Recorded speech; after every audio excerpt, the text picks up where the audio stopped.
So gestalting is like baking a cake. You take all these ingredients, the flour, the eggs, and the spices, and you put it all together. And if you look at the mess, it's like, what is that? But you put it in the oven and you let it bake. And when it comes out, you don't taste the egg. You don't taste the flour.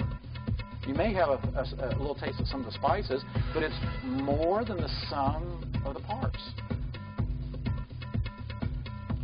I always like, as we get started, to do a debriefing of some of the things that we've done so far. And I thought the way we would do the debriefing this morning is to do a review of personal genius and where we've come and pull that together. And so the way I've designed this training manual is to do that as we get started. The cover here says you've accessed your personal genius states through metastating, through setting those frames, and now it's time to live that genius mindset and orientation. And our direction, our focus is going to be in relationships, in health, and in career. And so in doing that, living genius is the next thing. Page 4 in this training manual. Another way to describe what we're going to do in these 4 days is we're going to do generative neurosemantics. In some ways, I think of accessing personal genius those 3 days as remedial work. Because we went through developmental psychology stages, did we not?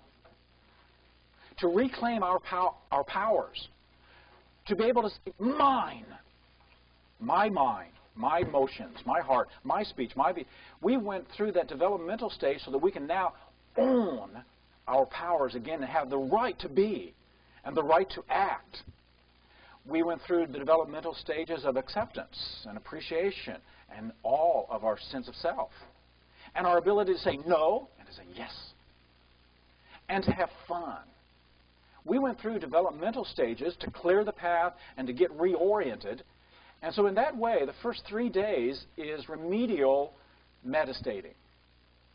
Because we're now reclaiming the powers that some of us have lost. Or our culture told us, well, that's for kids. That's not for adults. To be in an accelerated learning and to not know stuff. Geniuses don't know stuff. That's why they're always learning more. It's the know-it-alls who can't be told anything, who are not being creative. So I want to always be in that state of, I don't know that, and here's something else I don't know, and here's something else I don't know, so that I can always be open and curious and exploring the possibilities. I think in NLP neurosemantics, I think we've touched the hem of the garment as what's possible. I think there are so many new things to model, so many new patterns to come up with for health, for relationships, for accelerating and developing our species as a species. So I think we've just touched the hem of the garment. But now we move into generative neurosemantics. That is, what will generate the most creative, transformative kind of experiences for myself and for others from here on out? Well, to generate that, I need to set some frames so that I can live the genius. Not just access it.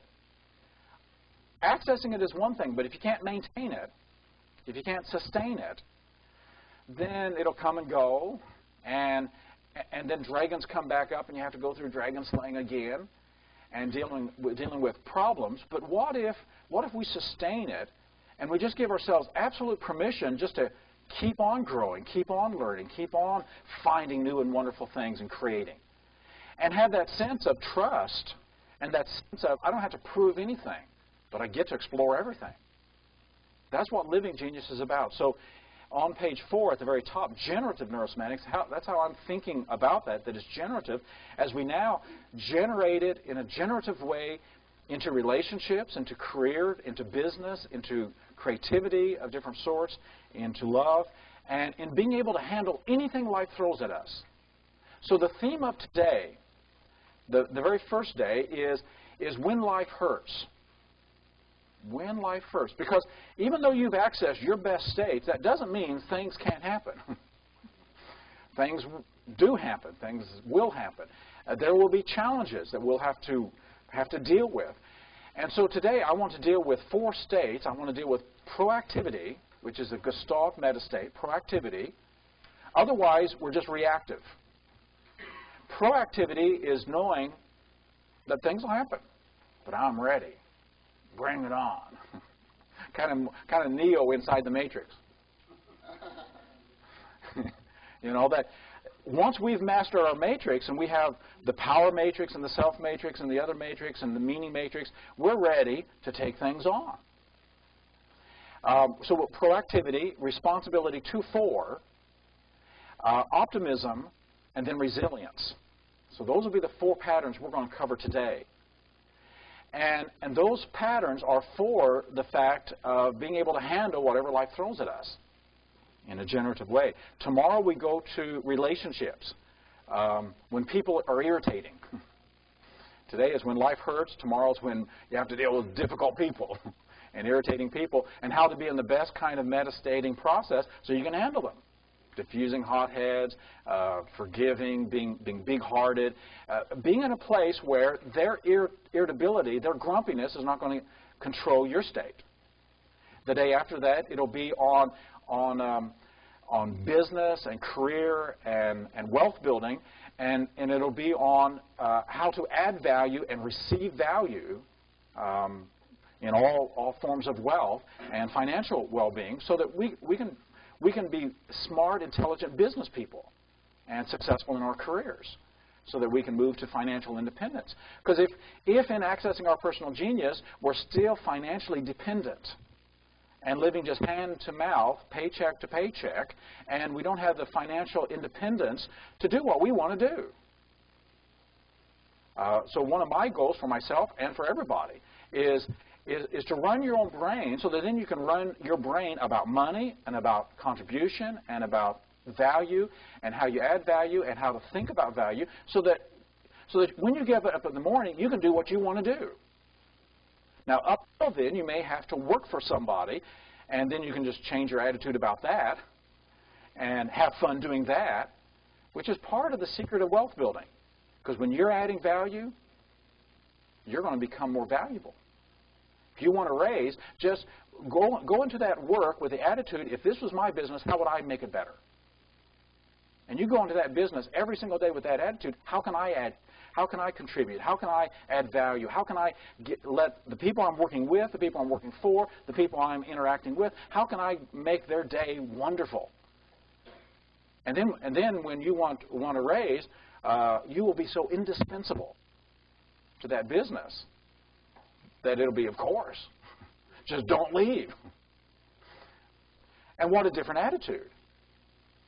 And so wealth building will be on day 3, and then the day after that will be a day that will focus on how to move through life with love and appreciation and generative neurosemantics in that sense. So on page 4, Living Genius is the next step, and I'm not going to read those pages there. You can read those pages about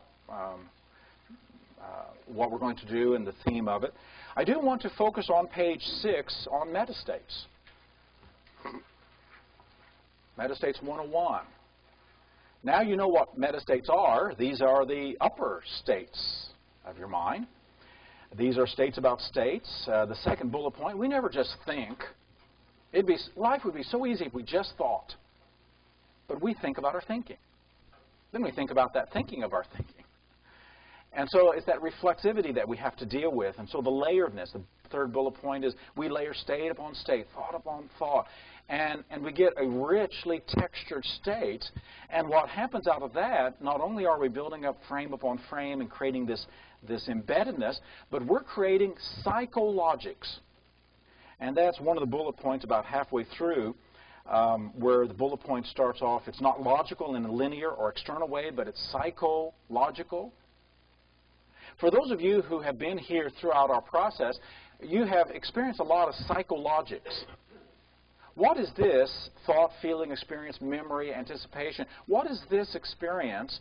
What is it embedded in? How is it classified? How is it categorized? The other day, Brian gave us a great example of psychologics, if I can use Brian. Brian smoked for health.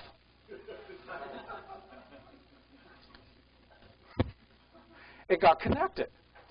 It doesn't have to make sense externally, But inside, if we connect one thing with another thing, that's what it means semantically and psychologically to us. And of course, whatever that frame is, then that's going to drive and govern and direct it. So we went through the de-pleasuring pattern with Brian a couple days ago. And if you remember the process that we did as he sat back to look at all the psychologics that were embracing and embedding his consciousness, he decided he wanted to de-pleasure smoking for 2 days. So Brian, come on down.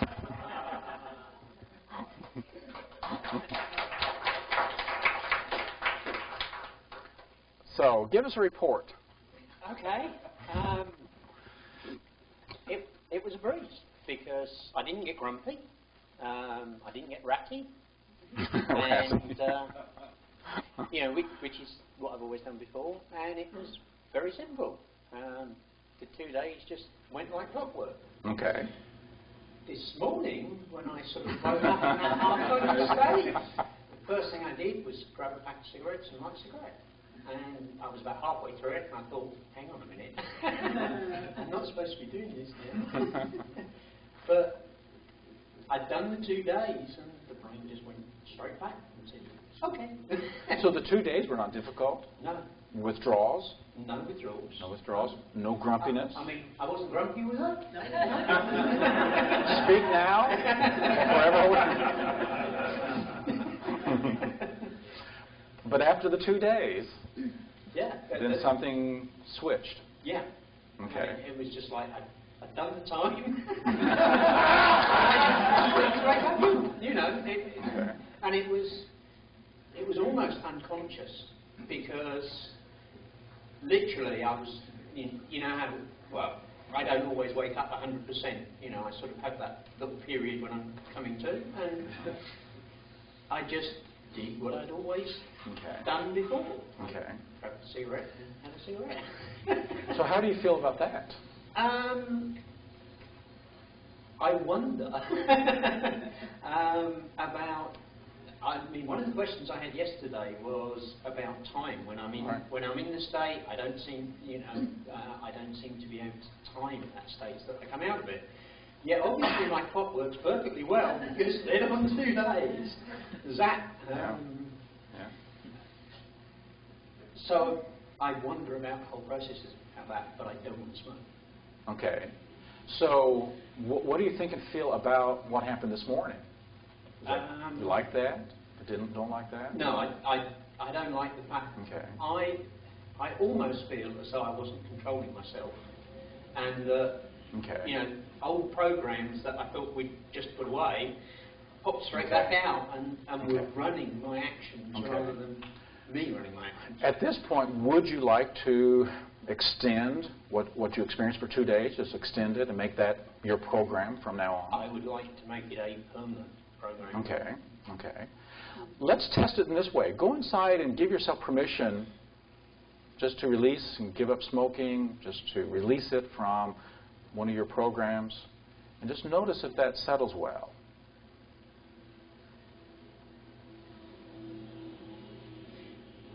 Yeah, it solves a lot of problems and issues. Okay.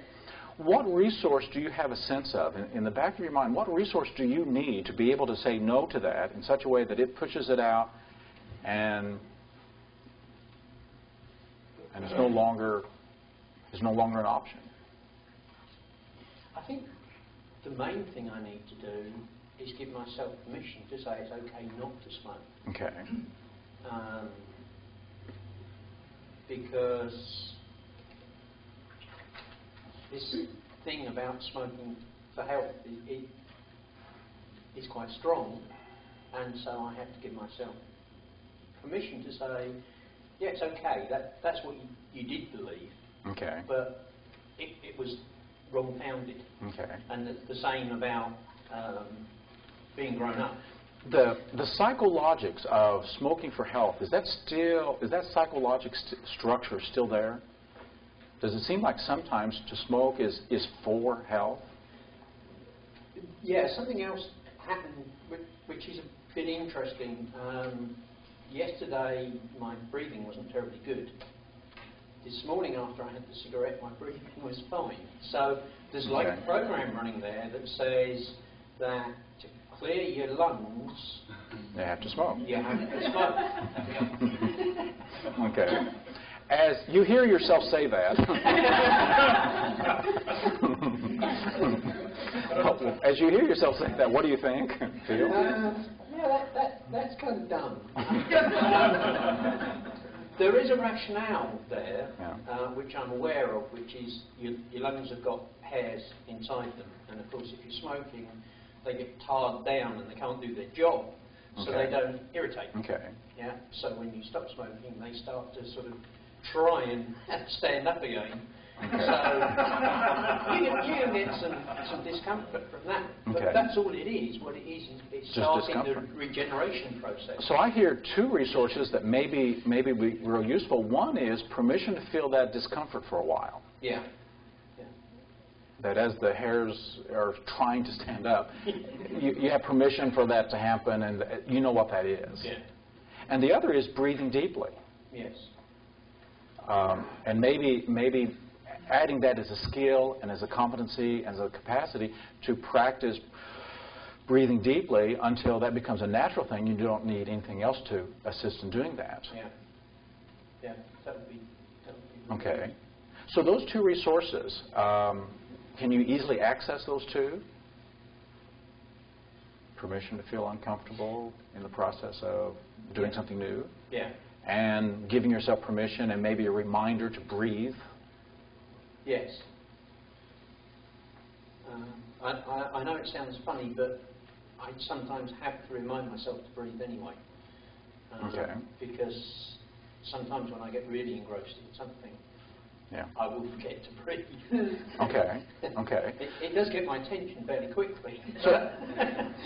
So let's set up an anchor. Let's set up a breathing anchor. Right now your breathing anchor is kind of this.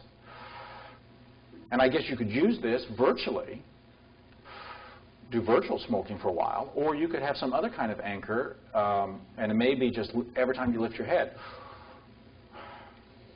or some other kind of natural movement that would anchor breathing deeply so that you get into that habit. Yeah.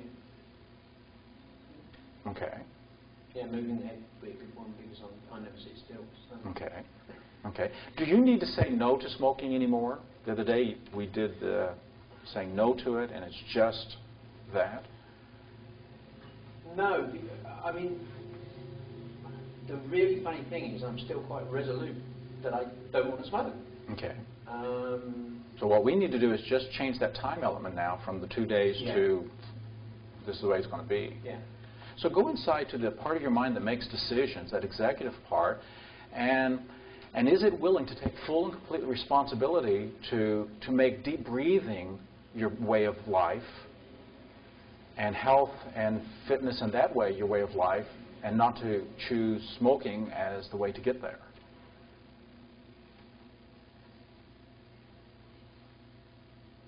There's something still sitting there that... Okay. And if it had a voice, what would it say? It would say fear of failure. Okay.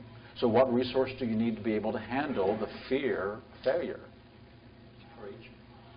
Courage. Okay, courage. Okay. And when you say failure, does that mean anytime one smoke would be failure?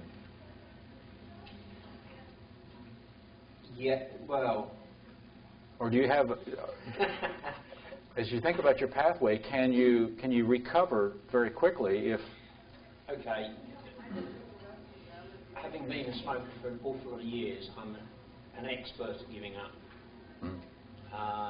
And I guess in there is the belief that when you have the first cigarette, you're addicted again, and you'll be 10 a day or 20 a day, whatever you used to smoke, you go instantly back to. So does that belief empower you? No.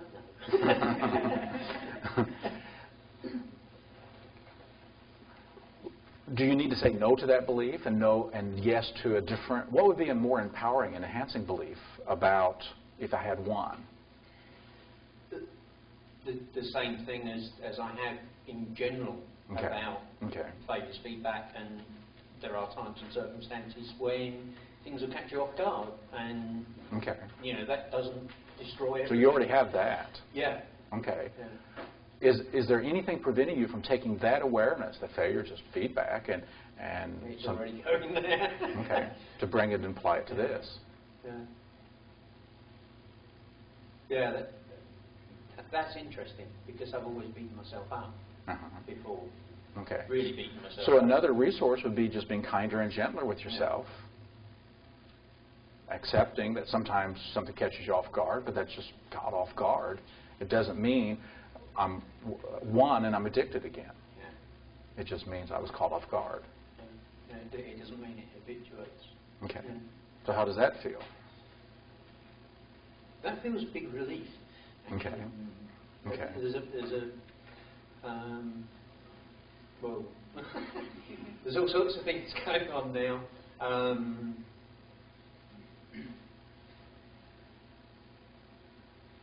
There's a lot of integration of the ideas going on.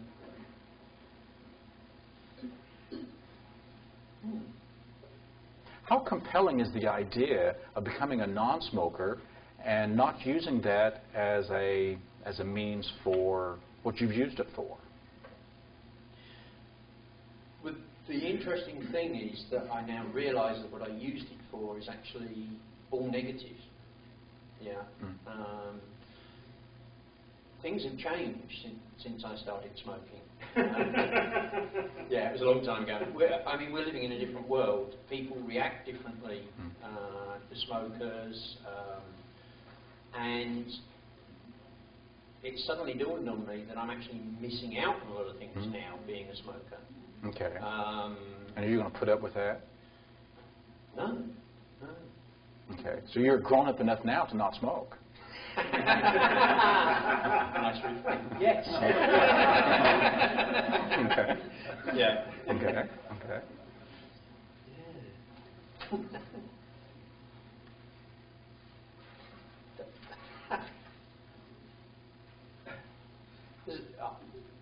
There's stacks of stuff just going. Okay. Well, we'll let you be with that for a little bit. Let all of this transform that, and we'll just see how it settles out, and we'll check with you later. Okay. Yeah. Thank Give you. him a hand. Thank you.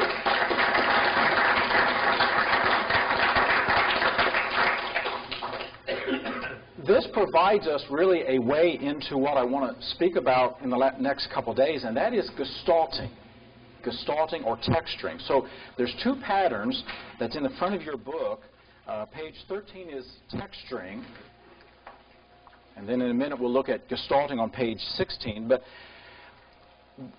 to work systemically with metastates, you notice how much texturing Brian was doing for himself in terms of here's a primary state of smoking or of not breathing fully and completely or feeling some tension or whatever the primary state is, and then what are the resources we need to texture it over and over. And it could be being kind and gentle to myself, it could be breathing fully, it could be relaxing, it could be awareness of what really leads to health, and so we texture it. And so the pattern on page 13, and every metastate pattern follows this structure. Begin with a primary state that you want more resourcefulness and choice with. Identify your desired outcome. What do you want? Access a creative and playful state, and what are the qualities I want to bring? And so there's a whole menu list. Number 3 is specify the metastating process. How do I want to bring this resource to bear upon the primary state? So, because we can do it in many ways, and we'll talk about these ways as we move through here. We've already been by applying. Think about just breathing deeply into this primary state, or relaxing in this primary state, or being kinder, gentler to myself in this primary state, or bringing the thought that it really doesn't lead to health, or bring the metastate of willingness to accept discomfort. And so we're just texturing many states there and applying them, and we can do it by embedding or by metaphor, by kinesthetically. The kinesthetic would be the breathing and finding an anchor for And it could be just every time I raise my head. It's a cue to breathe more fully and deeply. And so kinesthetically doing that. Explore additional out frames or meta states. What else would enrich it? And so this is where we start doing reframing or mind lines. Brian the other day said that he began smoking to be grown up. So by switching it, are you grown up enough now to not smoke? Now we're meditating with, you know, those conceptual frames, setting that. List as many reasons and why you'd like to have that. So when I ask the question, why is this important? Why is this significant? What did you get out of this? What else will you do? And when Brian brought up himself that now he's missing out a lot of things by doing this, are you going to put up with that? That's just also looking for what are the, because if you have a big enough why, if you have big enough motivation, then you'll go for it. And then solidify the Gestalt state and confirm as we put this in. And this is where metastating differs from some of the other patterns in that we give it time to work. So sometimes, like the spinning icons, I almost never ask, what do you now know? What have you learned? What insight do you have? Because a lot of times, at that point, we don't know. My unconscious, my larger mind somehow created this image, and I've brought it here with me or brought it inside, and I don't know what it's doing, but I'm going to let it, over a period of time, just let it transform, trusting and believing that it is a solution somehow, a synthesis somehow of that conflict. So we give it time. We let it bake. So gestalting is like baking a cake. You take all these ingredients, the flour, the eggs, and the spices, and you put it all together. And if you look at the mess, it's like, what is that? But you put it in the oven and you let it bake.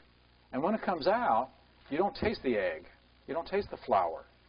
You may have a little taste of some of the spices, but it's more than the sum of the parts.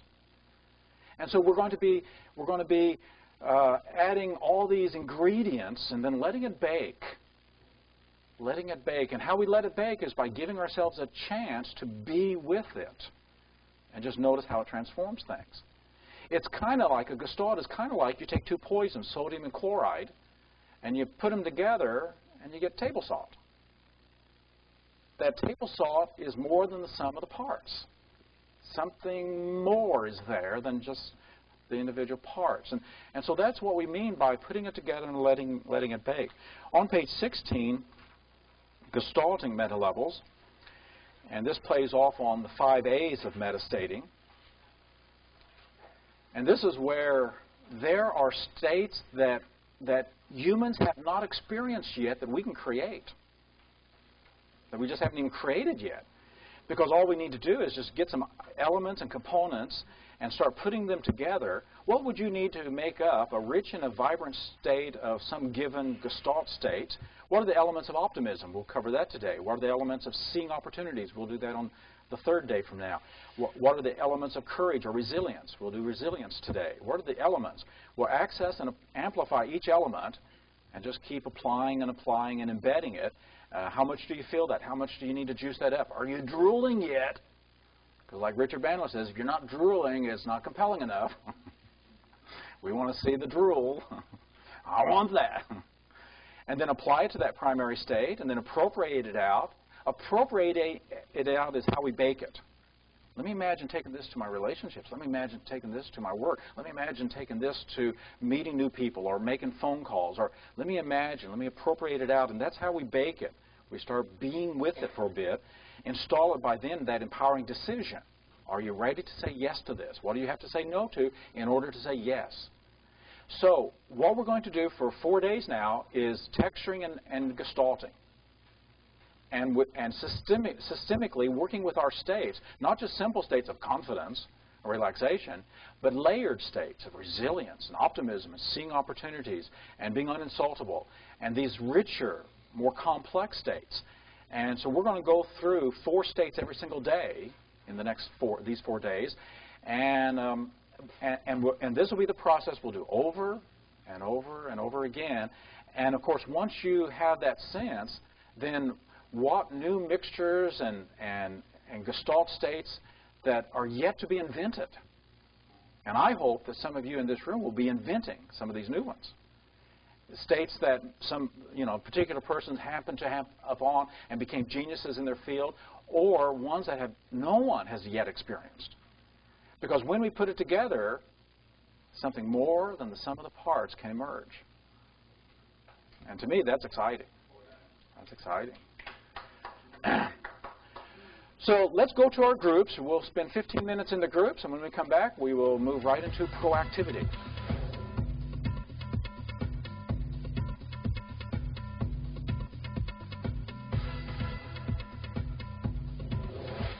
Michael Johnson, 1996 Olympics, July, Atlanta, Georgia. Michael Johnson ran the 100-yard dash, set new world records. And, of course, after any Olympic athlete does something wonderful like that, the reporters always run up and ask them, how did you feel? Michael Johnson said, well, I was nervous, but I felt comfortable. Actually, if I hadn't been nervous, I would have been uncomfortable. I felt nervous, but I felt comfortable about the nervousness. If I hadn't been nervous, I would have been uncomfortable. There's a meta-state of an excellent Olympiad who knew that certain amount of nervousness was just right, and he was comfortable with that amount, ready to do that 100-yard sprint. So the structure of state upon state is so critical as we look at how are we framing, how are we metastating, how are we embedding in the matrix of our mind the states that will serve us well. There's several skills for metastating, and on page 15, I want to mention some of the skills that you'll need to be really efficient and proficient in the whole metastating process. Page 15 has the art of metastating, the 5 A's. You remember the 5 A's? Without looking at the page, access, amplify, apply it, appropriate it, and analyze it. And that helps us to do that. It just so happens that in Spanish, we have 5 A's. And so it's just a memory device to remember that. Short and quick, 1 and 3. 1 and 3. Access and apply. Access and apply. And so that's a tool. And of course, this implies state accessing skills, awarenesses, and abilities. So the ability to recognize a state is a state of mind and body, a state of emotion. So it's a mind, body, emotion state, mind, body, emotion system, the energy system that we are accessing and then applying. And so that's the metastating skill per se, or the art of it. And the art of it will come to you, and you'll become really proficient with it the more you do with it. When Bob and I began, we used a phrase, bring this to bear. Bring this to bear upon that. But there's so many other ways you can do it. You can take this feeling of calmness and apply it to the fear. So apply it. You can use the phrase in terms of. Now, in terms of your desire to be as resourceful as possible, what do you need to think and feel about anger? That's embedding. Because now we're embedding anger inside of so we start with a higher frame and we embed it. In terms of having worth and value, just unconditional, and being a somebody. In terms of being a somebody, not having to prove anything, what would be the most efficient way to move through the world that would allow you to have lots of fun? And if you hear the layers, but in terms of. So this is the metastating art. And so we're essentially accessing and applying. And of course, we know that if it's not strong enough, we'll turn that up and amplify it and make it stronger. So your ability to access a state, and I did, in this training manual, put in a page on state accessing, just as a reminder, page 14.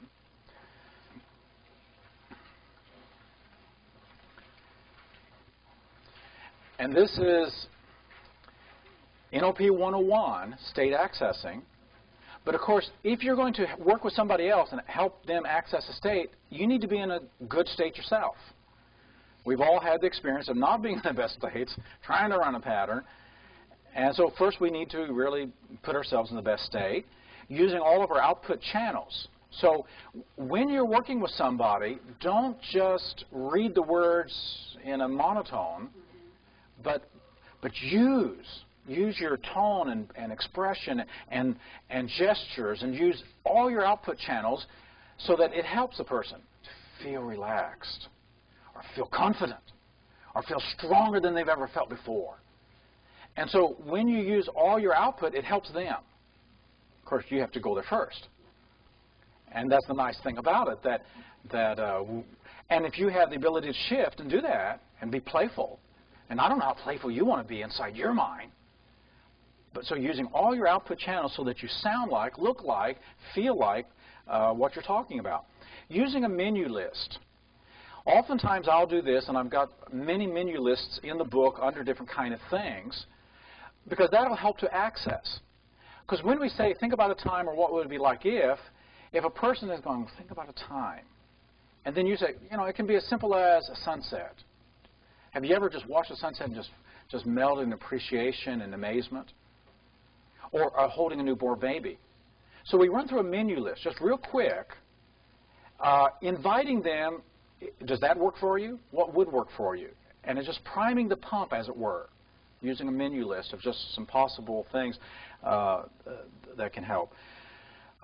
Creating a context for a person to go inside and access whatever this neuro-linguistic information is. Setting a frame. In just a moment, I want you to close your eyes and just let your mind flow back to a time and a place when you learned something so easily and naturally that it just hardly seemed like learning. Maybe when you learned to play baseball. And so we're setting some frames and inviting a person. In this sense, I would suggest that as you get into groups, if I'm working with Sterling, Sterling's working with me, I don't want to be just face to face. I want to be to the side, so that in just a moment I want you just to think about something pleasant, really pleasant and pleasurable. So I want to get out of his pictures. I don't want to be in his pictures, unless think about somebody that you really respect. But that's manipulative, and we don't do that. So helping a person process. If you're walking up and two people are working, just be very cautious and careful, thinking and watching what they're doing, so that if you're going to slide, if you need to give one of them a message, maybe just slide in and just give them a moment to kind of be aware of your presence, because they may be so involved they didn't see you, and if you come up and it's too jarring. So, and in a context like this, with a lot of us around, I think that's kind of just a caution for all of us to be aware of, just not to intrude and take a moment. And listening to the voice level and the tone level so that we move in there pacing. So everything in NLP still counts. Pacing, matching, mirroring, doing all of that. Using presuppositional questions and statements to make the elicitation and the accessing easier. Do not ask, can you think of a time? Because that's a yes-no question. Can you think of time? Yeah? Think of it. So if you're not used to giving commands, you may need to give yourself permission to give commands, because that helps to do the accessing. So that if I'm working with Serial and we're working with something and I'm going to give a command, number one, I'm going to use a command voice. I want you just in a moment right here to think about something that just enables you to be at your best. And I want you to feel that now and just go there, to be with that fully and completely as you can, because you can now do this, can you not? And so I'm going to do commands.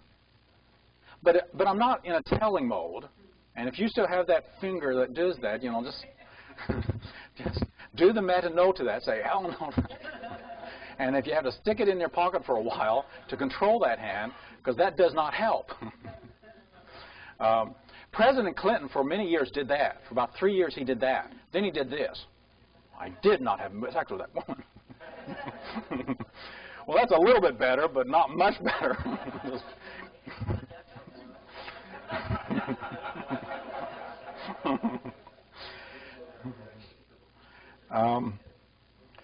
And so presuppositional things, as you're thinking about this, as you're preparing yourself to focus in on something small and simple and just be there, see what you see, hear what you... And so those are presuppositional statements. Help the person sort things out. Once a person has begun to access some kind of a state, help them to sort it out with lots of indexing questions. When does it start? Where and what color is it? This morning, working with Janet, doing the phobia thing, putting it on the picture, and then we'll just go before that a little bit. And was it you inside or outside? When I ask that question, were you inside or outside, I mean, it doesn't make any difference. But I want her to be now really, and if it was outside, was it cloudy? Was it sunshiny that day? What were you wearing? What were the shoes? And that indexing helps a person to go more and more and be aware of it. And when did it start? And so those kinds of questions helps to sort things out. And then giving the person enough processing time. Calibrate to their speed. When a person goes inside, shut up. Silence is a tool. Oftentimes you'll see me I'm not saying anything. Because when a person is inside and just processing and you have that sense, let them process that. And give them that time to that process. And you can be saying, when you have that, you really have that, just nod your head, let me know. So you can ask them to give you cues. I mean, it's not like calibration is, now we can't ever tell anybody what we're doing. They have to calibrate. It's not that. You can ask them, nod your head when you got it. Or say so, you can speak in trance. So those are just some tools for accessing states. And then the meta-states. We got another set of tools on page 17. We got 4 pages of meta-questions, 26 sets of meta-questions. The diagram, the facets of the mind, is page 21. And these 4 pages of meta-questions are 26 ways to the diamond of consciousness, so to speak. 26 facets to the same thing. So that when you ask any one of these questions, you're asking about the same thing, the experience. So a person is having an experience, and it can be positive or negative. If it's about smoking, I could walk Brian all around these facets by saying, well, what does that mean to you? What do you believe about that? How is that important to you? What significance does that have for you? Who are you in this? What do you understand about this? What do you think about that? And it just gives me 26 ways, choices, options, so that if I get stuck, he says, I don't know what I believe about. I don't believe anything about that. I have 25 other ways maybe to tease it out.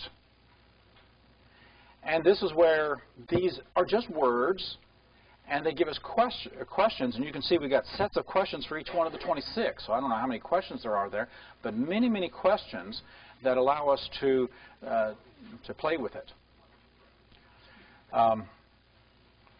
And asking questions is so much more powerful than making statements. And so here may be another shift that you'd like to do for yourself as you become skillful in the whole meditating process, accessing states. Asking questions instead of making statements. In the meta-coaching training that we do, we have several practices, several exercises where you're not allowed to ask a question, make a statement. And talk. So we put a meta person with 2 people, and they get to beep every time they hear a statement. Beep, beep, beep. To teach people, ask questions. Making statements, it's so easy to impose. Asking questions, well, you can ask some rhetorical questions, manipulate, but for the most part, questions are much more open, and allow the person to go. So asking questions is really much more powerful. And the more you train yourself just to ask questions, then you can go explore anything and find out where, and follow their matrix. The next tool is the matrix tool. And I'm not going to spend time now, but on page 21 following, there is a summary statement of the matrix. 23. the matrix. In the matrix model, we have 3 process matrices. State is one. It's the grounding matrix, because we're always in a state. And the state grounds me to the here and the now, to whatever I'm in reference to, and my state of mind and body and emotion to that. So that's the grounding one. How I make meaning, and I think of that as a funnel, and just a funnel of making meaning, making money too.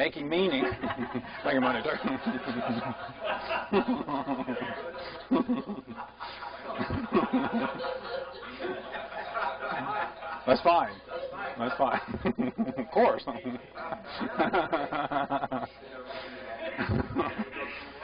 As we make money, by the definitions we give to things, by the evaluations, by the associations, by the classifications, by the framing, that's our meaning-making matrix that creates all the other matrices. And the meaning-making matrix is the matrix that creates the meaning of the state that we're in. And so that's a process matrix. How do you make meaning? What's your thinking patterns? What's your style of bringing emotions and associations to things? What associations have you made? This is where the psychologics occur, because we can connect anything with anything. Some people can connect pleasure with having pain or giving pain. And it is their psychologics, and it's going to drive their whole system. So the meaning-making matrix. The intention matrix is the third matrix. That's a process matrix. Why are you doing that? What's your intent? What's your agenda? What's your motivation? What's your purpose? Why are you doing that?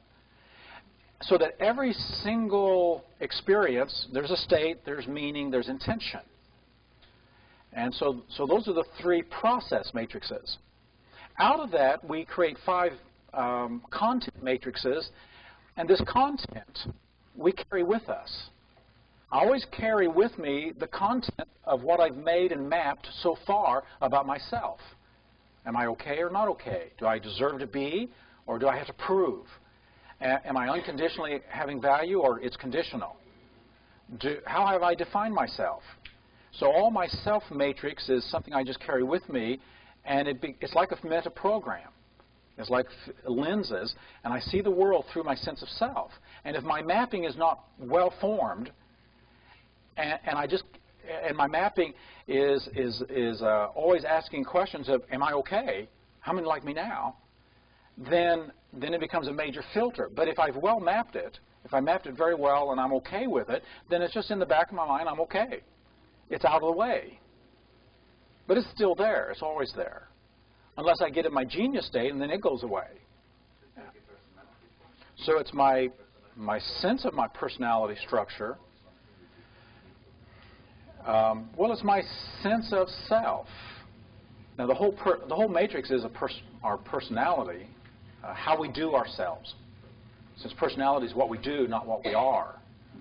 It's what we're doing in the process now. Sense of self is what we are, not what we do. Right? There's so many definitions of self, and we'll go through this a little bit later. Right now, I'm just kind of giving an overview, but it's my sense of self, my self-definition, my self-image, my self-confidence, my self-esteem, my social self, just all those selves and all the maps. And when I've mapped that well, then it can get out of the way, so I can just express. The second matrix that we always carry is can I handle things? Do I have the power, the resourcefulness, the ability, the capacity? Can I handle this or can I not? And so power matrix is my matrix of self-confidence and self-efficacy. Can I take this on? And if I have that well mapped and have a sense of okayness with the things I can do in my power zone, then that can get out of the way. Because then I have that sense of self-efficacy. I can always learn. I don't know how to fly a plane, but I can learn. I've never been to Rome, but I can get myself there. Self-efficacy is that trusting I can handle things. And that is one of the meta states, one of the things we'll be working on today of optimism and resilience, that I can handle things. Self-efficacy. And that's the power matrix. People who don't have a sense of power is an issue.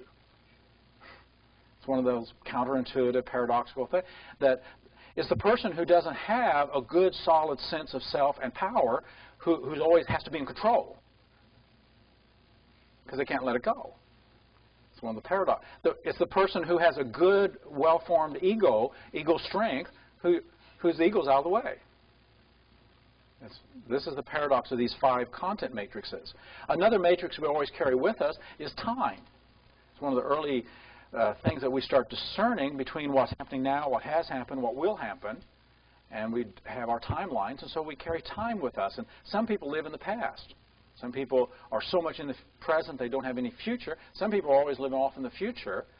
But the person who has a well-formed map with time can learn from the past, be in the present, with a future pulling on them into a compelling and bright future. And they have flexibility to move back and forth in that sense of time. The 4th matrix is others. One of the things I always carry with me is my audience. And I have my mom and my dad, and I have my lovers and loved ones and children and friends and associates. And I have a whole social panorama that I play my life to. So even when I'm alone, I'm not. And so we have others. And we have maps about relationships and maps about people and whether they're good or whether they're friendly or whether they're dangerous. And we have maps about people and kinds of people and social skills and social emotions. And so that's another map. And if it's well-formed, then it's just there and we're okay with it and it supports us. And if it's not, then we sort through it all the time. What do you think about me now? And then we have the 5th matrix of the world, and this is the map of just all the other things out there. What is out there physically, in physics, in the universe, and what about the world of mathematics, and the world of computers, and the world of any particular business, teaching, or education, or therapy, or medicine, or law? What are those worlds, and do you have a map of those worlds, and which of those worlds do you go visit and play in? So as a tool, this sorts out 5 content matrices, the content that makes us up who we are, and the 3 process matrices that create it all. The content matrices keep sending information back to the state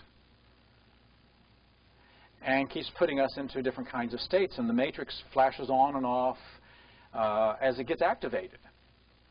And so the matrix then becomes one of the tools that we'll be using as we move through these different processes, and it'll be one of the tools we'll do for the modeling projects as we look at that. And so that's another one of the tools that we're going to be using through the process. Said again, the content matrix keeps sending information to the So one of the other diagrams, a few pages over, page 35, I mentioned about the feedback, feed-forward loop at the primary level, and now the feedback, feed-forward loop at the meta levels. And now we have not only one meta-level feedback loop, but we have 7. So you can see the feedback loops. And so as different matrices get activated, it keeps sending messages back to the state, which is why sometimes when somebody says, well, what are you feeling? About what? About yourself, about others, about your sense of power, about your sense of time. What are you feeling? Well, it's so layered. And what we've been doing in neurosemantics with the matrix model is to be able to look systemically at any given experience, like stuttering. The meaning is that if I don't speak accurately and correctly each and every moment, it means something about me. I'm inadequate. It means something about my matrix of others. They think they're looking at me. I'm feeling embarrassed. I can't stand it. I must stop myself. And so the matrix gets activated in that way. And so we see the interactiveness of the different layers and states upon each other. Where do you put like classic perceptual positions? The perceptual positions, well, of course, when we're in our sense of self, then that's the first position, and that's where we're born. We're born in first position. And when we start thinking about what do others think and feel, then we go to second position in the others matrix. When we move up the meaning matrix to step back from ourselves and just look at the matrix itself, we're in the third position. When we step back from any system, we're in the world matrix and just looking at that particular world of interactions and systems. So it's embedded inside of that. One last tool, and that is the step back tool. Or, if you want to use NLP jargon, going meta. I like talking about stepping back. We can step into states. We can step into a feeling. We can step into a thought. We can step into our bodies. Breathe that. Notice the breathing or the posture. We can step into experience.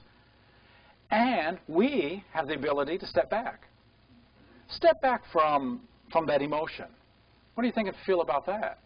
Step back from those thoughts about that emotion. What do you think and feel about that? Step back. So step back is our. I think it's easier talk than going meta. Because you can actually physically do it. You can actually step back. And we've been using this in the coaching, asking people to physically and literally step back. Because it activates spatial anchoring. Get a person into a state. Get them into a very unpleasant state if that's what they're struggling with. And have them feeling that. Okay, just be with that. That's an unpleasant state. This does not make you resourceful, does it? I want you to step back. Let's step back from that and just have that sense of, what is that all about? Do you need that?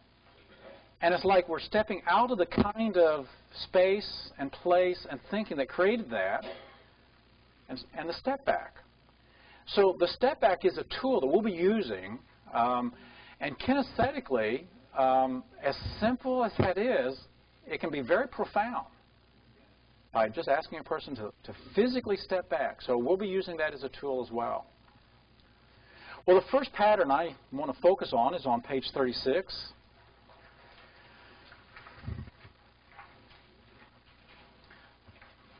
When we start in metastates, we start with the power zone. We start with a person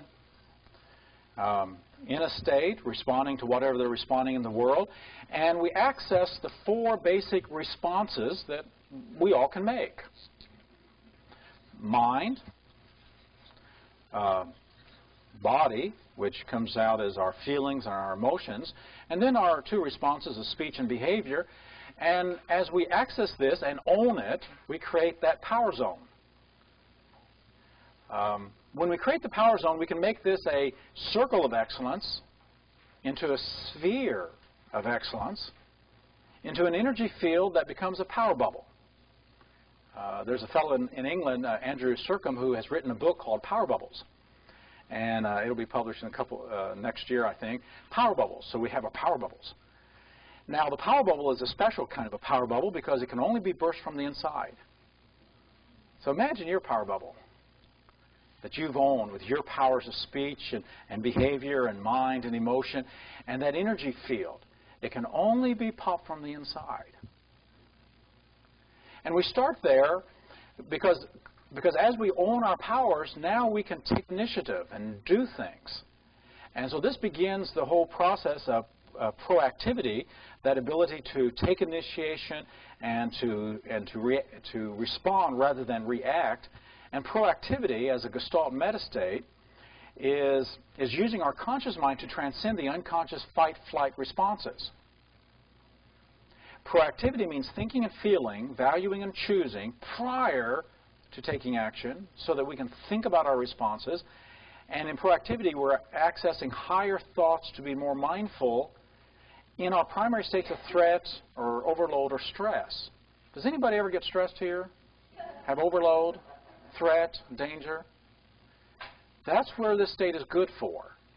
So think about some trigger for you that would invite you, evoke, provoke, seduce, invite, recruit you into a state of reacting. Mentally reacting, emotionally reacting, verbally reacting, or physically reacting.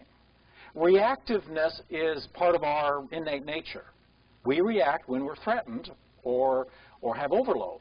So the two things that can activate the cerebral cortex to send a message to the lower brainstem to say fight-flight, general arousal syndrome, is when we feel something is threatening or endangering something important to us.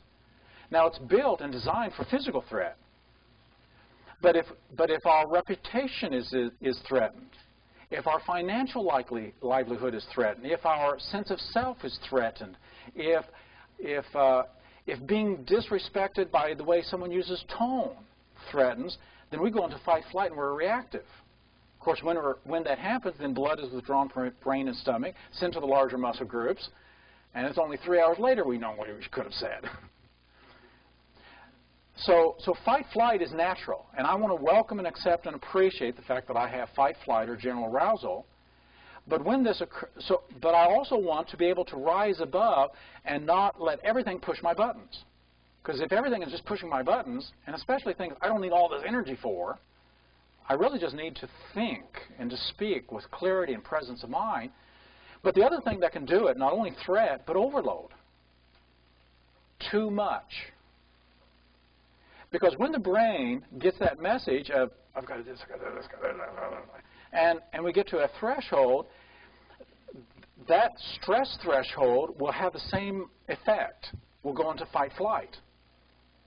Now, chronic fight, flight is much better than, or acute fight, flight is much better than chronic. Because acute, at least you recognize it. Chronic is sneaky. Because you're dealing with this and dealing with that, and you're in stress, and your body may be tensing and tightening, and you may be reactive and oversensitive and overreactive, and you can live in that state, and you're not even notice it. So proactivity is our ability to handle that.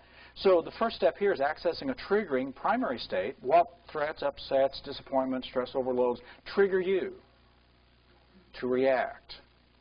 When we react, all of us have our style. Some of us are passive, some of us are aggressive.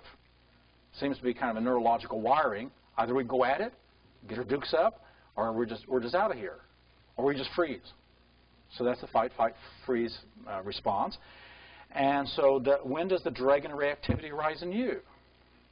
So you got a trigger you'd like to work on to unplug those buttons so that you're proactive rather than reactive. Explore the meta states about your buttons. So the first thing we're going to do is just see how it's wired up now. What do you think and feel about that button, that trigger? What's your natural response? What frames of mind are counterproductive? So we'll just explore that. Then we'll do some new designing. We'll design some new frames and meta states. What do you need to think and feel about that danger, threat, overload to become proactive? So we'll just get all the resources, all the menu lists that we can apply to it, and then we'll take that menu list and we will texture the state with that. The menu list here is on page 37, and it's just a one page, and you may want to add to it, but this is at least a beginning place.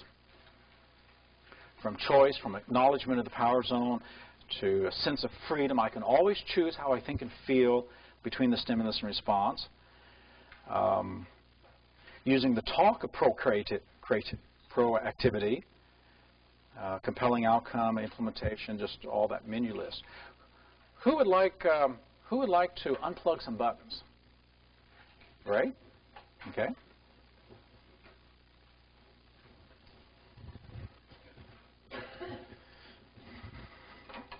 I'm going to do a demo. As soon as we do this, we'll turn you loose to go unplug some buttons. So buttons. What button would you like to unplug? The button of receiving information, receiving instructions to do things in certain countries. So I'm sitting there, and then it comes in on an email, or somebody calls me, and I've got to do X, Y, Z in those countries, 1, 2, 3 countries in the next 30 days or 40 days or whatever. So there's sort of, there's sort of buttons, and what happens is that I feel it first in my body, so I can feel the breathing. Okay. It'll change, and I'll become restless, and I will move, physically move away from So what are you feeling? Feeling uptight, feeling uptight. overloaded. Feeling the word overload comes in pretty strong. Okay. Yeah. So this information that's coming, is that part of your job? Mm. So it's part of the job description.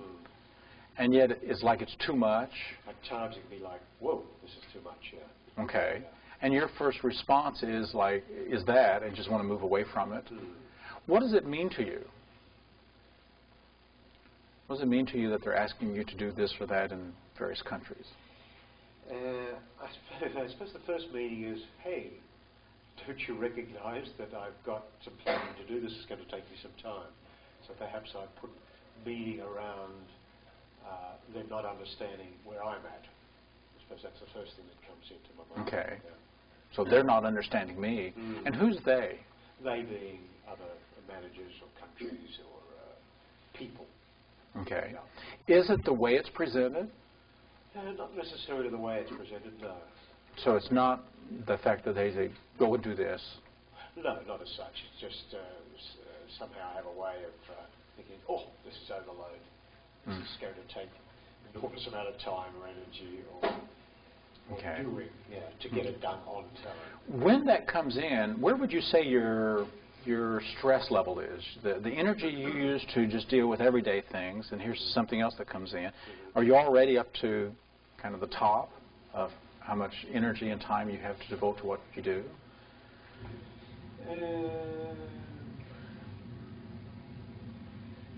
I suppose before it occurs to me, I'm fine. You know, I'm relaxed and comfortable and just working in the world. So I perhaps could go from, you know, pretty good, yeah. And then all of a sudden, I could go, well, okay, this is just too much. Okay. As you step back from that for just a moment, what resources would you need so that you wouldn't have that reaction?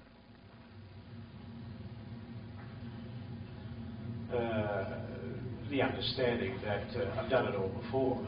I meet deadlines. Okay. So just your own self-confidence and your own sense of efficacy. I've done this. I can do this. Yeah. Is that awareness? Is that close to your awareness, or is that something that is not part of your everyday sense? No, it's pretty close to me. So it's pretty close. Yeah. So it wouldn't be difficult to bring that and fill up your power bubble with that. No, I don't really. But I can do things. I can do things, too. Confidence and efficacy. So what other resource?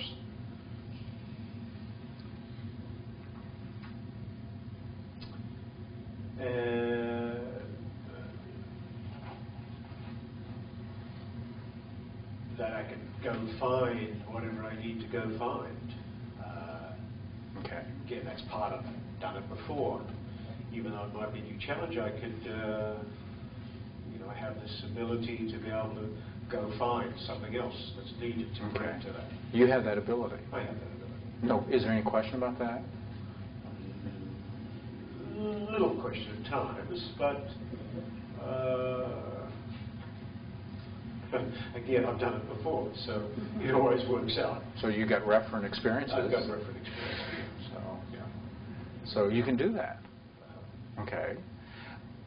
The resource of asking them and negotiating with them about their request of you, is that part of the game here at all? Can you? Yeah, sometimes I could do that. I could then go back to whoever and renegotiate. Okay. So that is certainly another resource. So negotiation. A negotiation of, let's just shift it, let's put it over here, let's dilute it a little, let's do it this other way. Yeah. Okay. How are you at negotiating?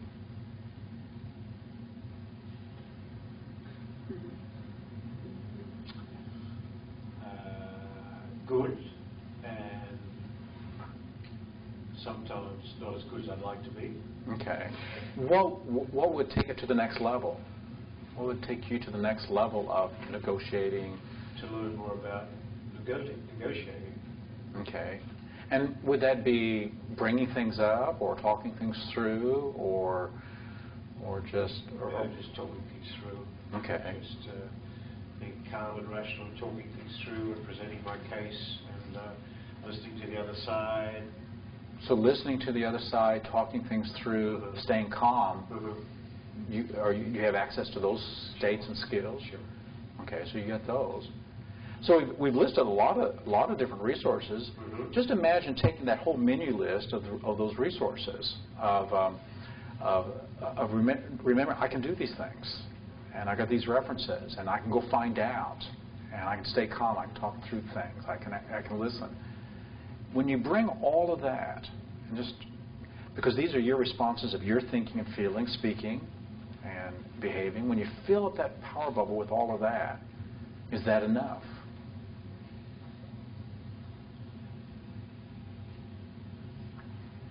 Seems to be. I don't know. Okay. Seems to be fine. Yeah, I hadn't really thought about putting them all together as such. Okay. Because I know I have them. Okay. Maybe I forget that I've got Okay. one. So I must bring that in. So it seems. How would you define you? How would you define yourself with all of those? In charge, in command, calm, Okay. confident. So take one of those self-definitions and let's just bring that and set that as a frame, like in control, in charge, calm, calmly in charge, calmly in command of my own self. With that self knowing that I've done it before, I can find out, I can talk, I can listen. And as you bring that, and then notice this trigger, and let that transform that trigger, how do you experience the button now? No big deal. Okay. But you won't remember this. The next time that email comes in, you won't remember this. You got a way of doing that? Yeah, just the 2 words there. Okay. Okay. And would you like that? That would serve you well? Yes. Okay. Give him a hand.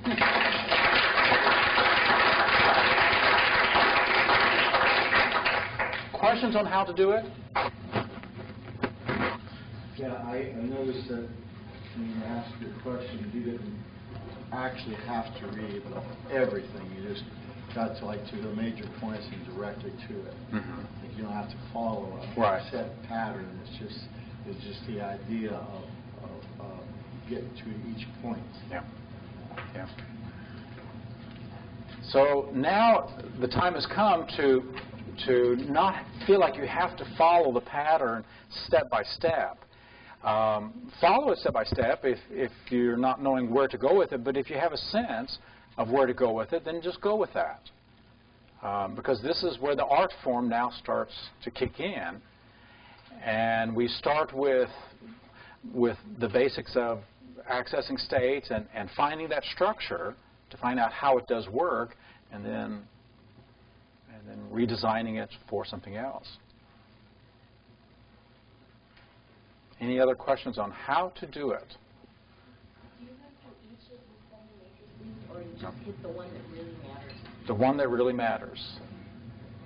And how did you determine that one? With this one here, it will almost always be self or power, because that's what we're talking about. We're talking about some trigger out here that is pushing our buttons, and of course the first thing we want to know is what are the meanings that we give to that trigger, and so that's what we're exploring. What does that mean to you? What do you believe about that? So that we can understand that and see the structure. That meaning will give us indications as to what it means about the states that we're in, our sense of self, and our ability to handle it. And so that's why I played with how would you need to define, and taking all these resources, who would you be, what would be your words, so that when this comes, you're such a person that you can think, you can respond, and you can be proactive in it rather than just reactive. Yeah.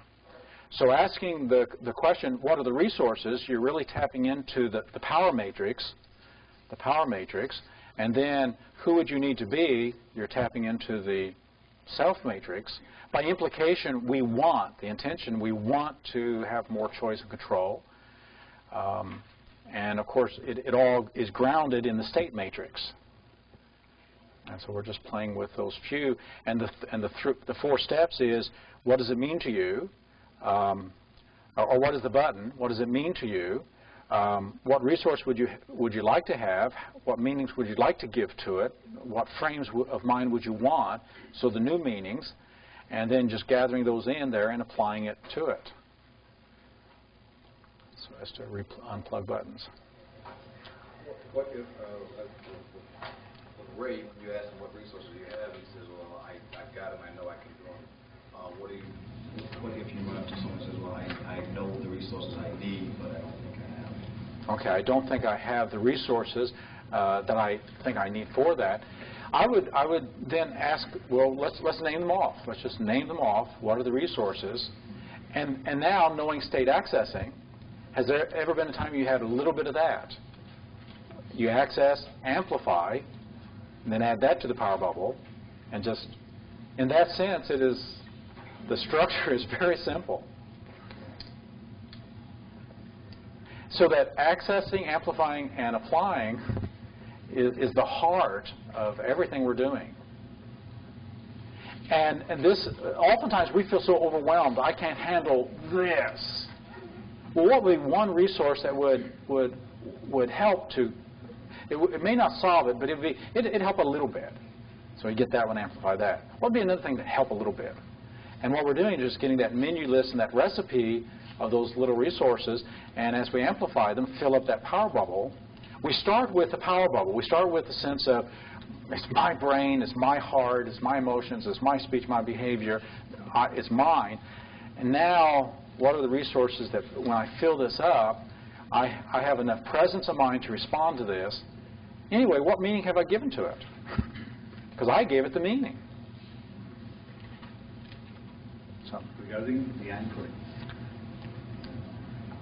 well, you do it in very different ways. It's not that anchoring primary stasis. This is a good question, and because it really gets to one of the differences when we start having these layered states, anchoring. The question is anchoring. How do we do anchoring? Well, essentially, the person is anchoring it in their own, and so the anchor is really the power bubble. And their feeling of being in that state with that trigger. So we let them anchor themselves by how they feel in response to that. Now, if your person goes too much into state and they start, feeling that fight-flight stuff, this is where I want you to step back. Now, Ray, when I said just step back, I mean, he stepped back a little bit in the chair and he looked fine. You may want to have a person actually stand up and step back and look at the chair that they were in or if they were standing. And what resources would you need for that? And, okay, get that resource and step back in. Okay, let's get another resource and step back in. And so what you're anchoring is the person's whole physiology. And they're doing the anchoring. Now, the next time I did a little piece of anchoring was, well, you won't remember this. Of course, then the person is, well, sure I will. And if the person says, I won't, you go, well, there's nothing in your mind that you can think of as a symbol or as an emblem or as a feeling or as a gesture, nothing, no sound of your voice that you could use to do this. And they'll start getting something. So that's how we do the anchoring. Instead of an external anchor, we really let them do it from the inside as they layer. I'm curious why you don't just ask, do you have something to represent that, instead of saying you don't have something. You use a statement and it's powerful. It provokes.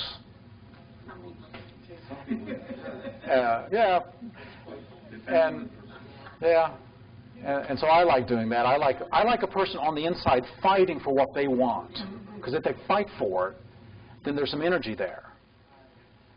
And it works the other way. You can say, can you think of, or will you think of something, and so they think of something. But if they've fought for it, they've put a little energy there. And so. It gives the fight-flight system something to do. Okay. Yeah. Okay. Well, if everybody's ready, grab a partner, identify your buttons, and just move toward proactivity.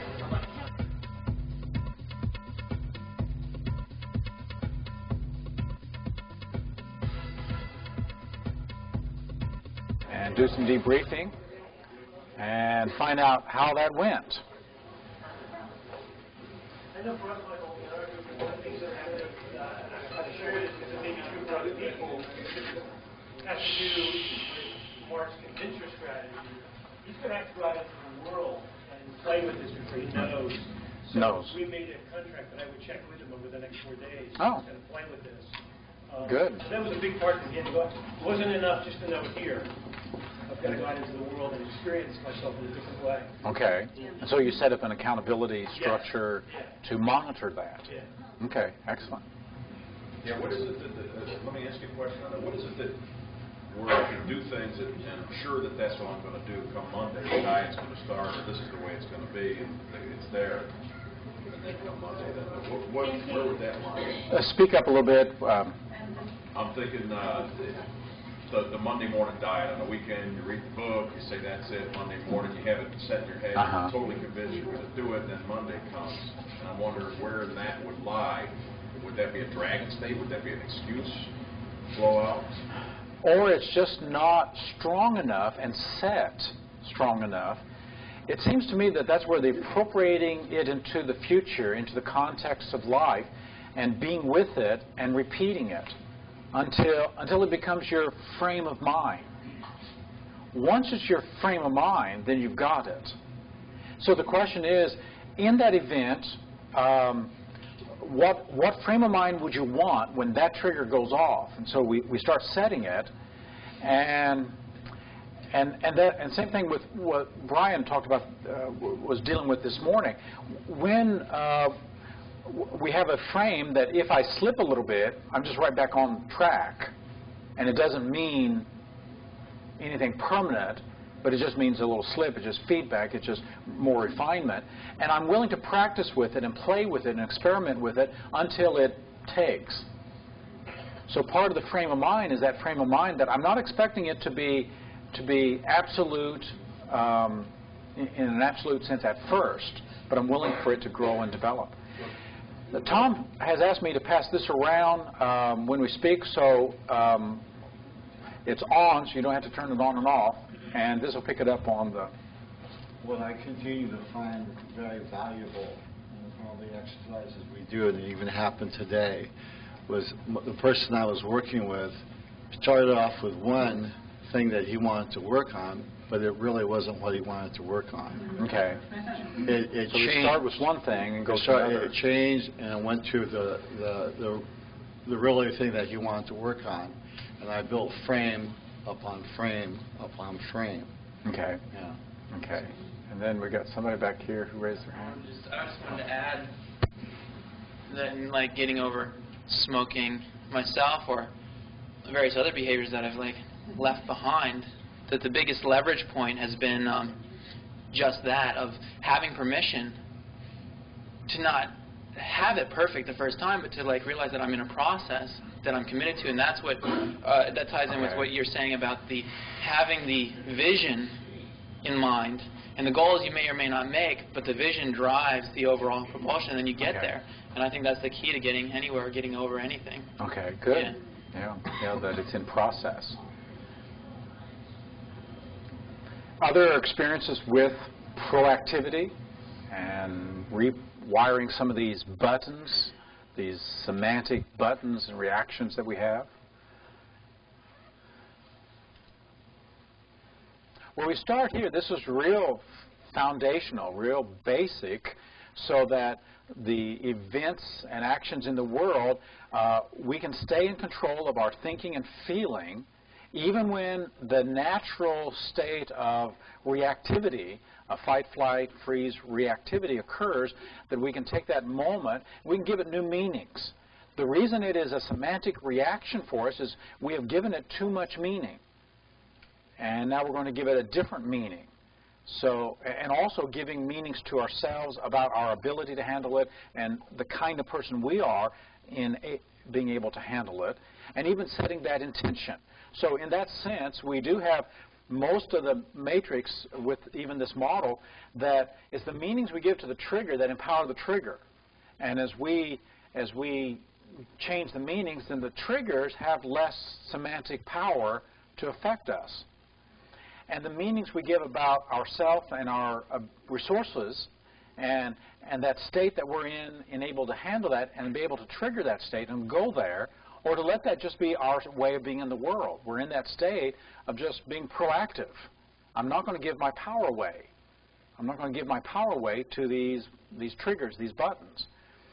Of course, the intent that is implied is that I want to take charge of this. And the triggers usually are the triggers that come from others or the triggers that come from something out in the world. So it's tapping into the matrix, and that's how one of the ways that it makes it, I think, a little easier to sort out. So proactivity, being proactive when otherwise we would just be reactive and just reacting. After we went through the exercise, now as you explain it, it makes a lot more sense because really the key is in the meaning that we give to the trigger. The meaning that we give. Another thing that I noticed okay, so I think that the meaning that we give to the trigger is really key, and it makes much more sense now after we practiced because we see the meaning as we have gone through it, and then we can see how that is essential and how that needs to be changed. But also another thing that I noticed in myself was that the tendency was because my reaction was inside rather than outside, so I was taking more like a victim thing position. So my first tendency was to build protection rather than proaction. Okay. And protection rather than proaction. And I was thinking, wait a minute, I'm not, I'm not doing the right thing. And then I looked for resources that would help me be more proactive. Okay. Good. Other comments or experiences with that?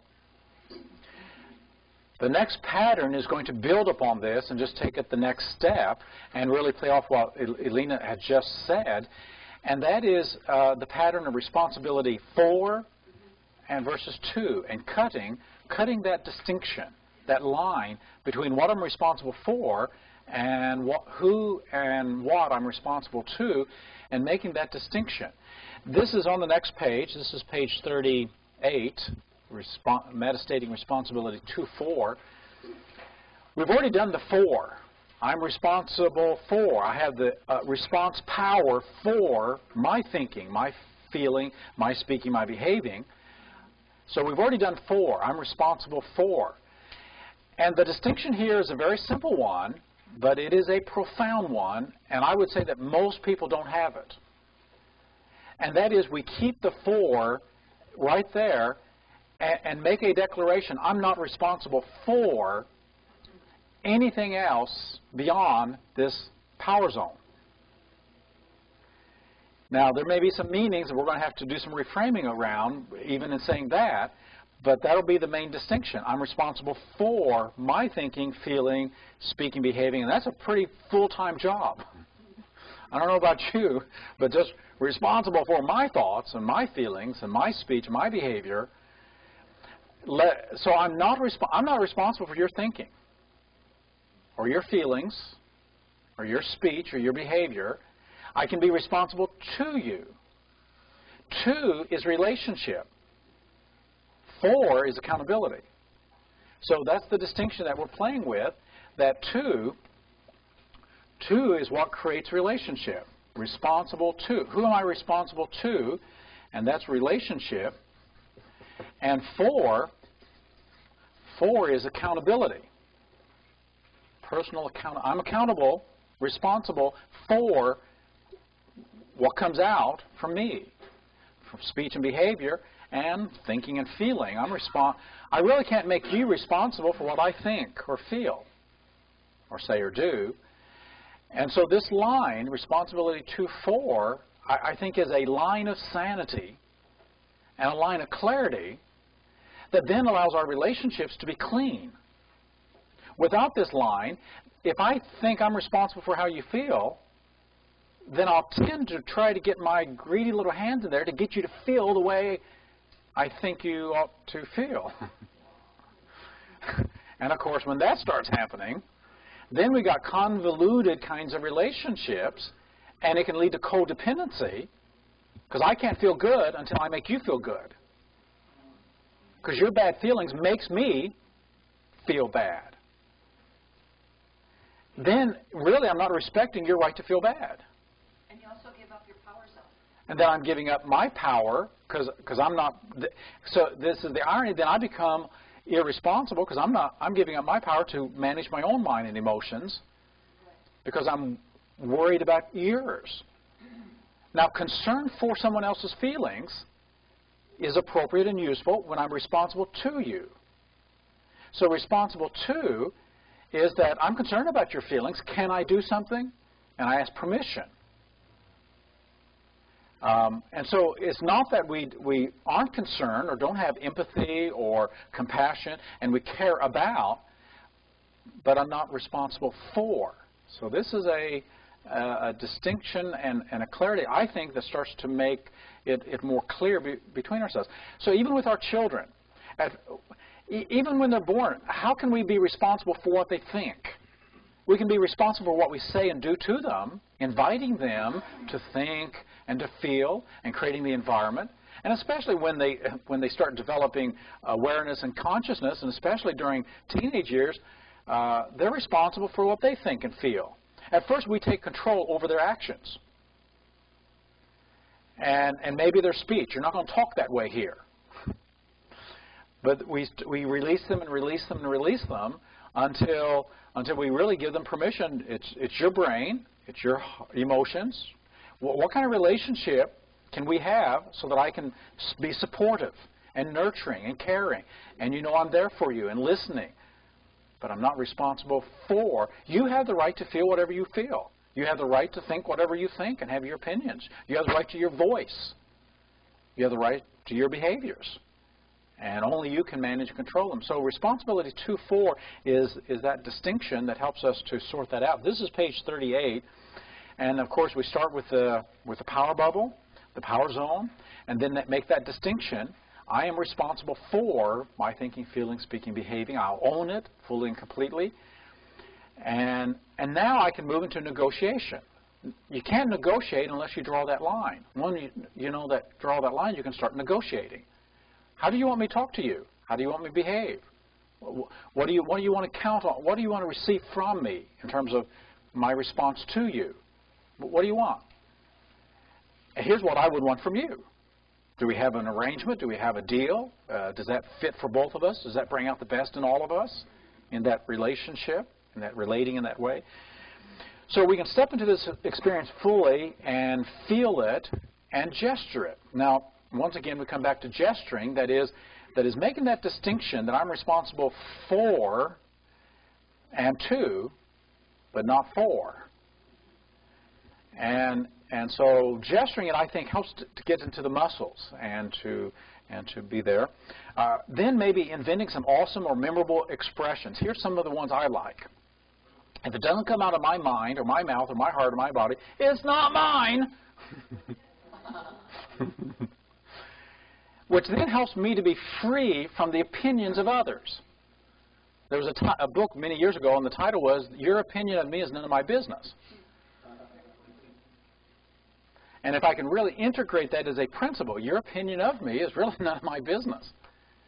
Because if I start making your opinion of me my business, and I'm going to try to get you to think, I mean, it's a task that you will always win.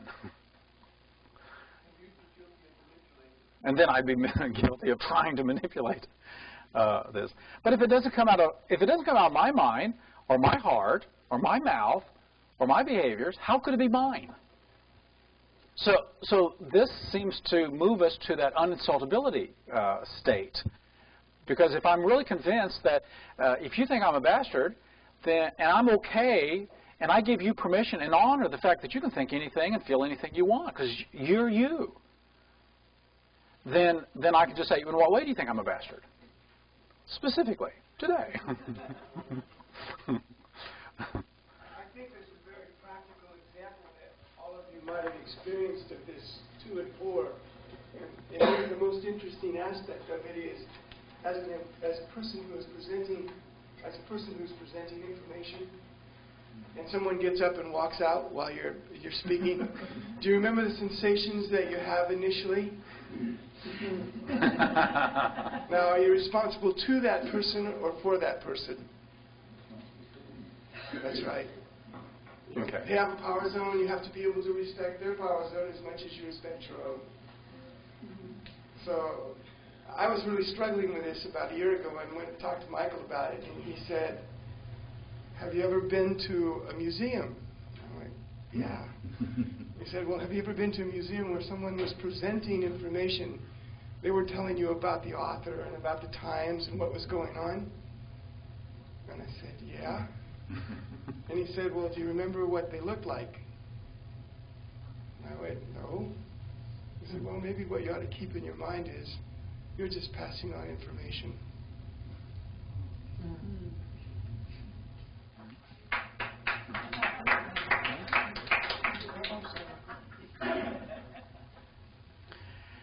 So coming up with some awesome lines or mind lines or frames, I will not insult others by treating them as fragile, weak, unable to claim their own powers of their own personality.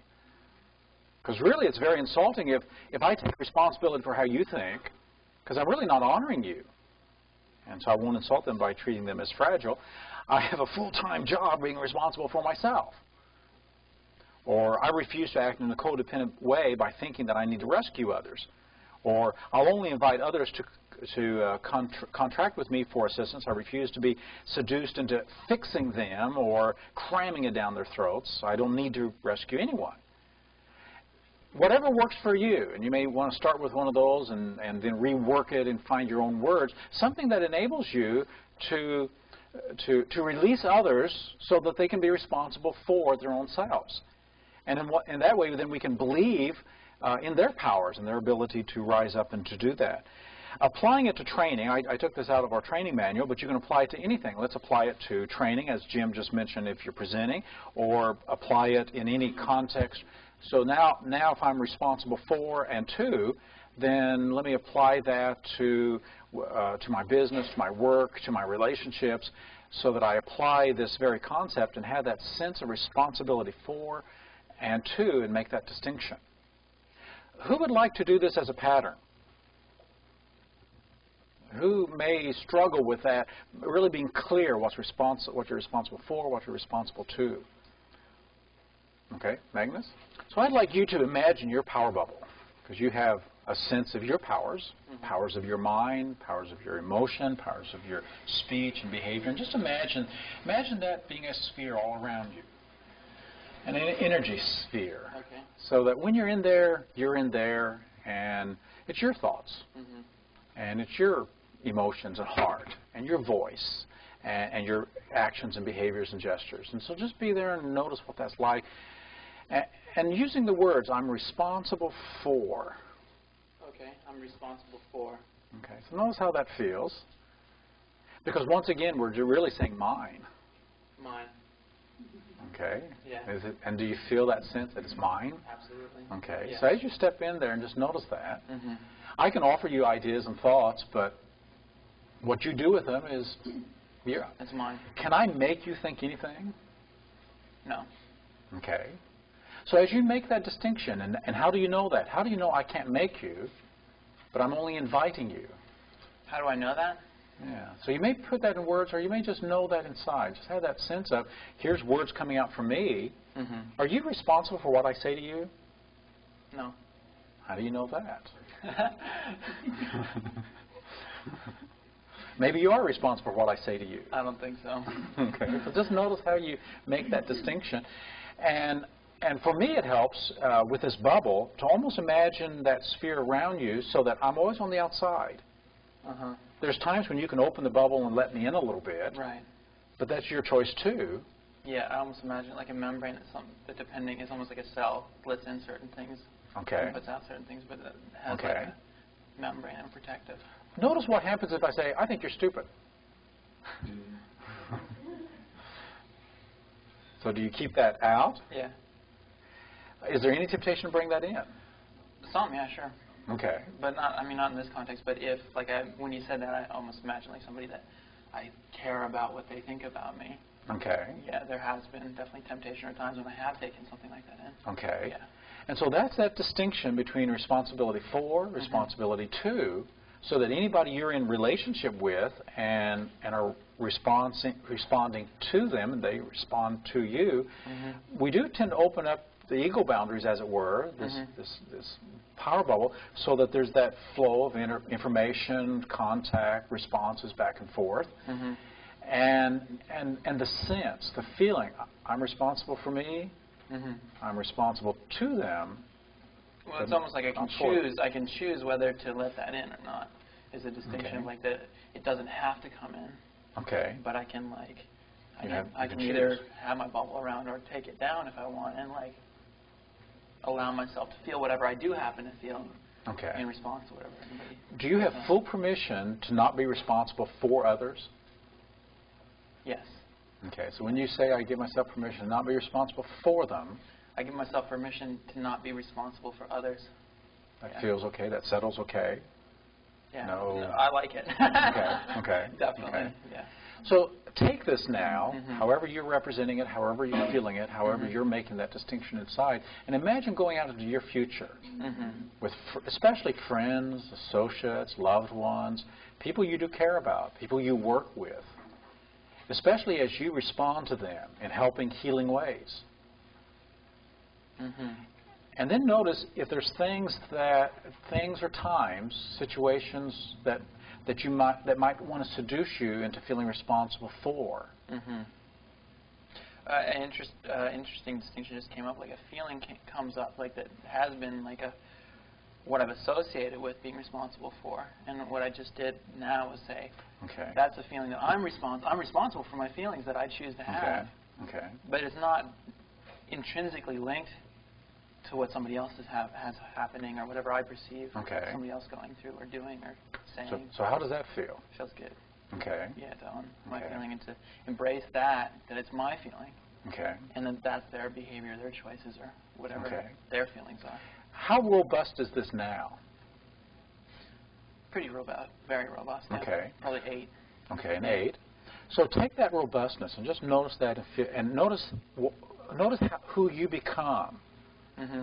Who do I become when I'm responsible for me to others? And think about sometime in the past when you felt responsible for somebody. Replay that event with this. And how does that settle?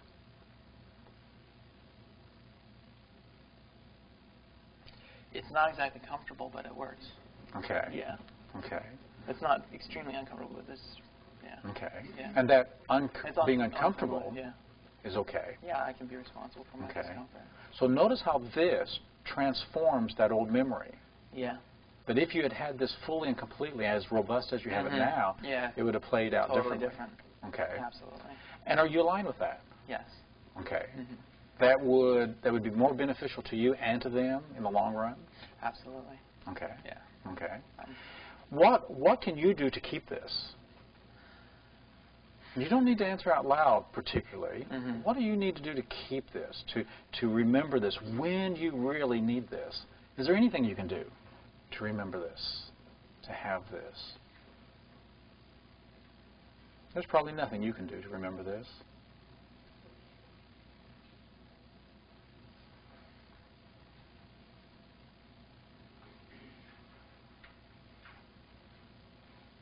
Okay, you got something? Yeah.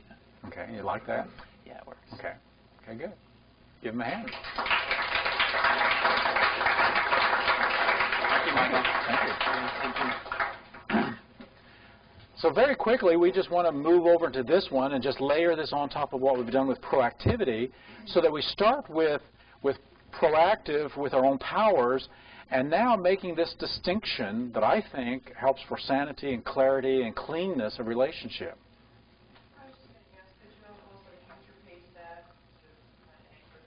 Yeah.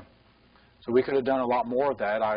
It certainly seemed to me that Magnus had it well developed, so it didn't need to. Okay. So you went through an identity. Well, yeah, and do speak up. This is not amplifying your voice. It's just going to the recorder. Okay. So I know she went through an identity matrix with him too. Who does he become? Yeah. Who do you become? Right. So that part of it, I guess you could have chosen any of the things. Yeah.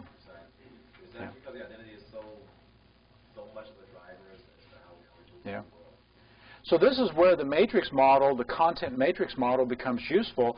Almost anything I'm going to do, I'm going to check identity, power, when to do this, where to do this, take into your future, time, others, how's this going to affect relationships and others, and what environment, context, and worlds.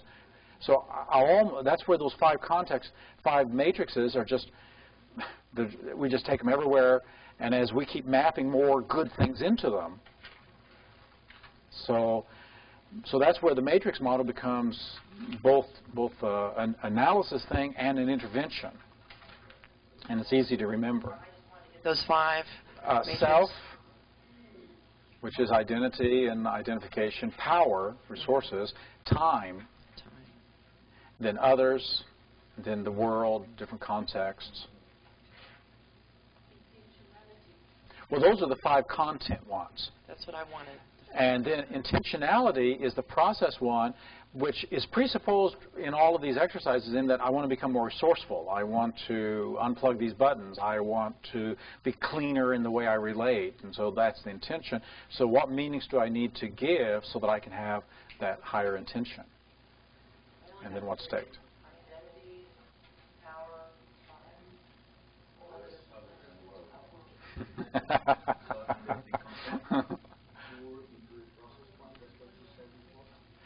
The process ones inform the content.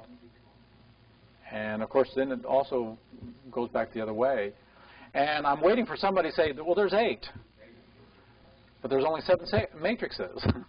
That's because 7 is a better number than 8. So the 8th one is when we ground it in the state. So there's 7 matrices around the state that grounds it. Sharpening of soul. I mean, in 7 habits, Stephen Covey have sharpened the soul to the circle that keeps between personal life. Yeah. I'm sorry. Yeah. Any other questions about how to do the process? Vasi. Maybe we need to put a couple of microphones in the room. You know? Just for my sense of clarity, if you would map out what you just did, is this, first of all, this metastatic responsibility 2 and 4, that's in relation to the other matrix, yeah? Yeah, exactly. So that's the part. I'm responsible for self and responsible to others. Yeah. Whoever I have a relationship with in whatever way. Yeah. Okay, and then once you've gotten into the power bubble to distinguish between responsible for yourself and to others, I was actually, because when did you do there was a question about identity, and I can't grasp where that fits in. So. I asked Magnus after he had made that distinction, 4, 2, who do you become when you operate this way in the world? Yeah, all right. Yeah, that's clear to me. We have a self-definition called codependency. And we say some people are codependents. And what we mean is that they need to rescue and save people, and they feel uncomfortable if they can't rescue and save. And so there's an identity. And so some people can't get out of that because I don't know how to be myself if I'm not always worrying about other people. And so identity. Who do you become when you're responsible for yourself and you're really respecting other people and will be clear in your responsibility too, and set that on the table and just level with people as to what you want and what they want, and just asking and negotiating. So let's try this on, play with it, think about different places. At the end, I asked Magnus, with this, is it robust enough? Now let's bring out a thing from your past, your memory, and notice how this will transform and how things would have gone different if you had made that clear distinction. And of course what that's doing also is kind of clearing up some of the past so that we're free from those references, and now we can think about applying that in those tough situations that otherwise we'd open up our hearts. And where this tricks most of us is in relationships with people we care about.